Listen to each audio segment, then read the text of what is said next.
Sir most thrilling operation you have led? Most thrilling operation तो बहुत सारे थे, मैं क्या बताऊं, मगर आई थिंक जो फिदाइन हमला हुआ था 2006 में on standard hotel was actually quite a thrilling thing, क्योंकि हम लोगों को एक आरसीसी बिल्डिंग के अंदर रूम एंट्री करके घुसना पड़ा था। तो मुझे अभी भी याद है कि उसका बैक फोर्थ कैसे रहा, हमारे जो सब जूनियर्स थे उनको कैसे मतलब मोटिवेट करना पड़ा बिल्डिंग एंट्री करने के लिए, क्योंकि उस एनकाउंटर के शुरू होने से पहले ही हमारी कैजुअलिटी बहुत हो गई थी। सर ये हम रैपिड फायर से थोड़ा सा रुक करके इसको डिटेल में समझते हैं। आगे वाले सर इसकी बात पूछ लेंगे।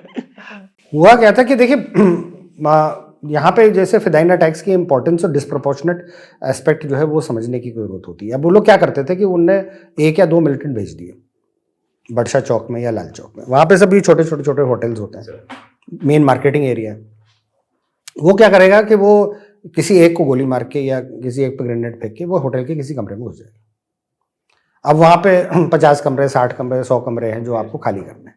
अब जितनी देर में आप वो कर रहे हैं उसका एक तमाशा बना हुआ है न्यूज़ मीडिया। अब वो नेशनल मीडिया में कि लाल चौक में एनकाउंटर चल रहा है, आग लगी हुई है, और क्या कहते हैं इंटरनेशनल मीडिया में कि श्रीनगर इज ऑन फायर। वो है क्या? It is a small incident if you look at it with a very big impact, something similar to that happened in Bombay.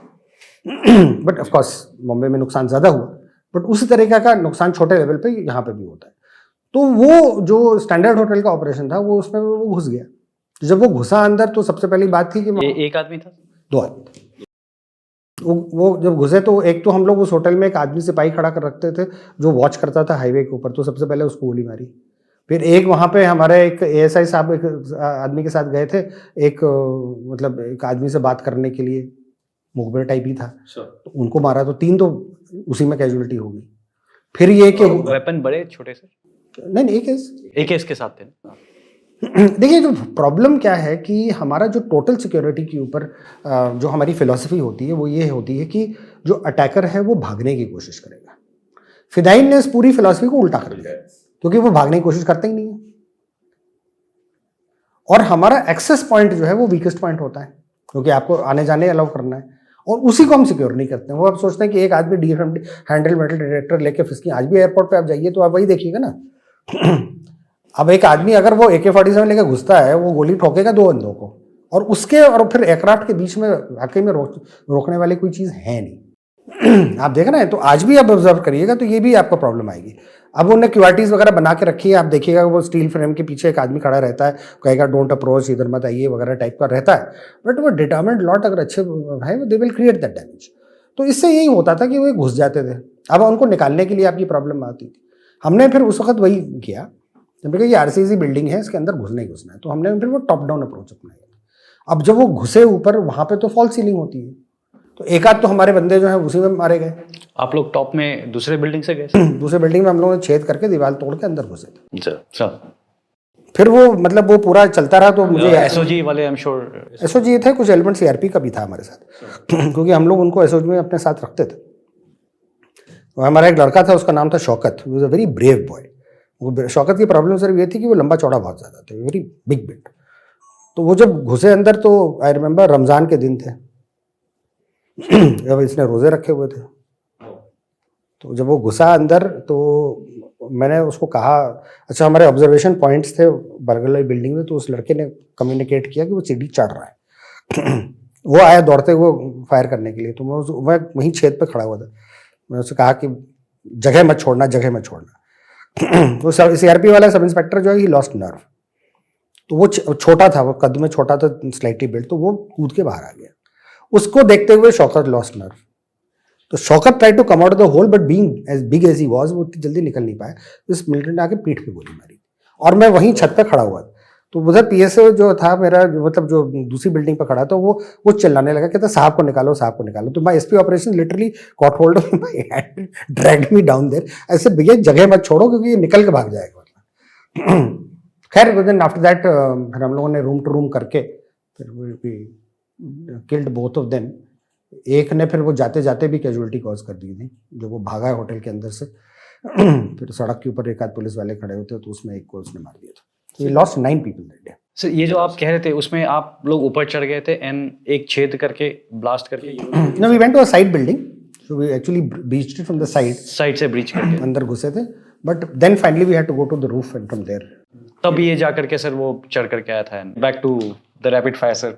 Sir India की सिक्योरिटी को आज सबसे बड़ा खतरा? इंडिया की सिक्योरिटी को सबसे बड़ा खतरा अगर हम इंटरनल सिक्योरिटी से देखेंगे तो it's demographics only.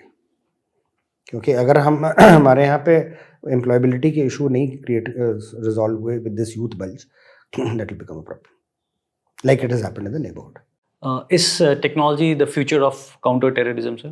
Technology is not the future of counter terrorism because technology is a tool. आप हमेशा ये याद रखिए कि टूल जो है वो तब तक ही कामयाब होगा जब तक उसको इस्तेमाल करने वाले को पता है क्या करना है. तो the key will always remain intelligence. Sir intelligence gathering और फील्ड एक्शन सबसे ज्यादा इंपॉर्टेंट क्या है? कि ये क्या करना है ये जानना जरूरी है ना. ये पता हो गया क्या करना है वो तो आसान काम है. The one counter-insurgency tactic that worked wonders. I think database collection, basically creating database. And sir, role of media in counter terrorism, helpful or harmful? दोनों हो सकते हैं. ये डिपेंड करता है अगेन मीडिया को आप कैसे इस्तेमाल करें.